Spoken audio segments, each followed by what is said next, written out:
Quand le grand frère est mort, toute la famille a pleuré. Seule sa famille était heureuse. Mais ce que vous allez découvrir va tout changer. Les jours suivants, la belle famille commence à agir sans se cacher.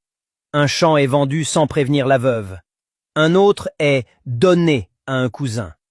L'argent laissé par le défunt pour les études disparaît. Quand la veuve ose demander, on lui répond froidement que l'aîné n'est plus là pour décider. On commence à dire au village qu'elle est ingrate, qu'elle veut garder seule ce qui appartient à la famille. Les enfants entendent ces paroles et baissent la tête à l'école. L'aîné rentre un soir avec un cahier déchiré. On l'a traité de fils de mort, de futur mendiant. La mère serre les dents et nettoie encore plus de maisons. Elle refuse de fuir. La belle famille remarque sa résistance et change de stratégie. On lui apporte une boisson un soir, trop gentiment. Elle refuse de boire. Le lendemain, un des frères tombe malade sans raison. Fort le matin, cloué au lit le soir. Les anciens murmurent mais personne n'ose parler.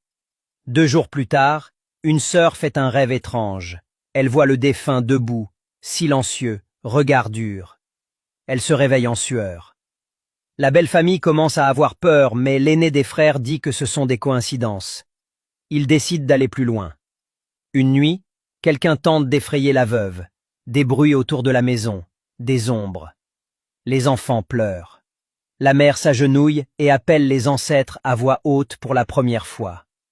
Le lendemain, l'homme qui menait tout perd soudain son argent dans une affaire ratée. En une semaine, tout s'effondre pour lui. Les gens commencent à éviter la belle famille. Les regards changent.